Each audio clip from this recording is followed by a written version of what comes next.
ফরিদপুরের সদরপুরে প্রায় ২০০ বছরের পুরনো ২২ রশি জমিদার বাড়ি। আর এই বাড়িতেই আছে একসময়কার প্রতাপশালী ২২ রশি জমিদারদের স্মৃতি বিজড়িত ঘাট, যে ঘাট বউঘাট নামে পরিচিত। ঐতিহাসিক এই নিদর্শন খুঁড়ে চলছে প্রত্নসম্পদ লুটের মহোৎসব। সম্প্রতি পুকুরের পানি শুকিয়ে যাওয়ায় একটি অসাধু চক্র দিনের বেলাতেই প্রকাশ্যে খনন চালিয়ে হাতিয়ে নিচ্ছে স্বর্ণালংকার, মুদ্রা ও মূল্যবান তৈজসপত্র। আর এসব অবৈধ কাজ চলছে প্রশাসনের নাকের ডগায়। যে ঘাটে একসময় জমিদার বাড়ির নারীরা স্নান ও ধর্মীয় আচার পালন করতেন, আজ সেখানে চলছে খনন ও লুটপাট। গুপ্তধনের আশায় তছনছ করা হচ্ছে মাটির নিচের ইতিহাস। খনন করা স্থানে ছড়িয়ে ছিটিয়ে আছে শত বছরের পুরনো পাথরের মূর্তির ভগ্নাংশ, থালা আর পূজার ঘটি সহ নানা প্রত্ন সামগ্রী।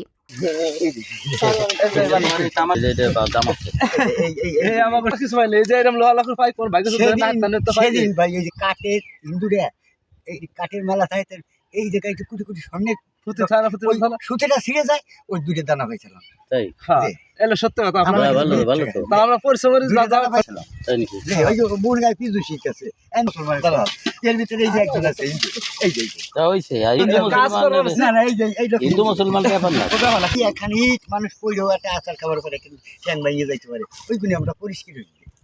পাশের জেলা থেকে আসা একটি অসাধু চক্র দিনের আলোতেই পুকুরের তলদেশ খুঁড়ে মাটি ধুয়ে সংগ্রহ করছে মূল্যবান সামগ্রী।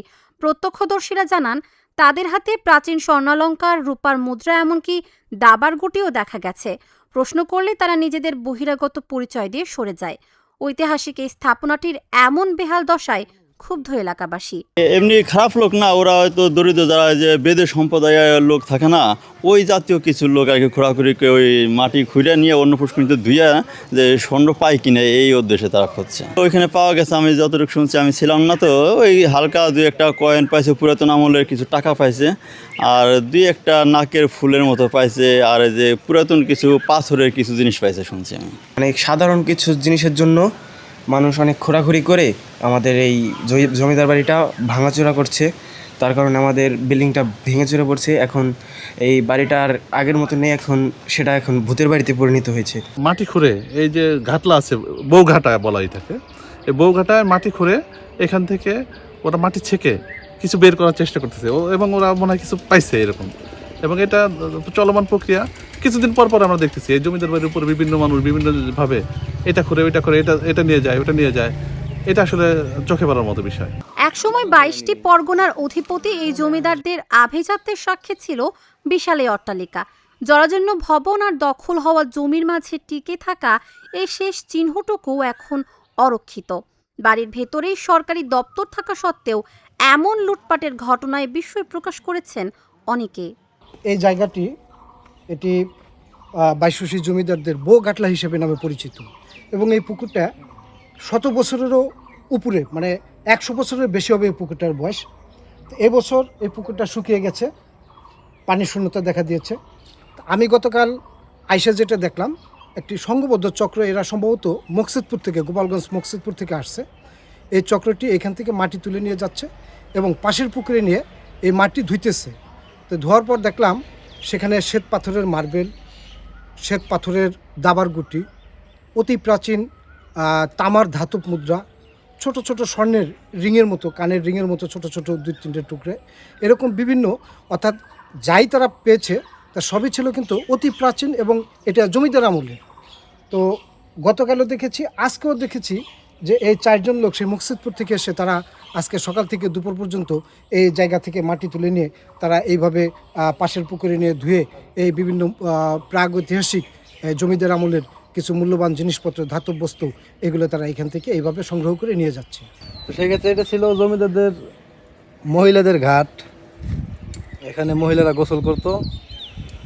ওই হিসাবে এখানে ওই সময়কার কোনো অলংকার বা মূল্যবান কোনো গুপ্তধন সম্পদ পাওয়ার জন্য হয়তো বা কেউ এটা খনন করছে। তো এইভাবে খনন করাটা ঠিক না, যেহেতু এটা সরকারি সম্পদ। আমাদের বাড়ি এখানে, আমরা এলাকার লোক, কে বা কারা খনন করছে আমরা দেখি নাই, তবে যেই করছে কাজটা ভালো করে নাই। ভূমি প্রশাসন বলছে, খবর পাওয়ার পরপরই ব্যবস্থা নেওয়ার প্রক্রিয়া শুরু হয়েছে। আমি কয়েক মিনিট আগে আপনাদেরই একজন সাংবাদিকের মাধ্যমে জানতে পারলাম যে এখানে পুকুর থেকে কয়েকজন বহিরাগত এসে সেখান থেকে জমিদারি আমলের সেই সময়কার যে কিছু কয়েন, মুদ্রা, এরকম আরো জিনিসপত্র সেগুলো ওখান থেকে চুরি করার চেষ্টা করছে, এটা আমি জানতে পেরেছি। তো এটা জানার পরে আমি আমার নাইট গার্ড এবং সিকিউরিটি গার্ড তাদেরকে বলা হয়েছে যে এইসব ব্যাপারে নজরদারি করতে, যদি তারা আবার এখানে আসে তাহলে আমরা ব্যবস্থা নেব। আর কি আমরা অবগত ছিলাম না। সঠিক রক্ষণাবেক্ষণ আর নিরাপত্তার অভাবে ফরিদপুরের এই অনন্য প্রত্নতাত্ত্বিক নিদর্শনটি এখন ধ্বংসের পথে। স্থানীয়দের দাবি, দ্রুত এই লুটপাট বন্ধ করে 22 রশি জমিদার বাড়িকে সংস্কারের মাধ্যমে পর্যটন কেন্দ্র হিসেবে গড়ে তোলা হোক, যেন বেঁচে থাকে বাঙালির হারানো ইতিহাসের এই অংশটুকু। Dhaka journal, news desk.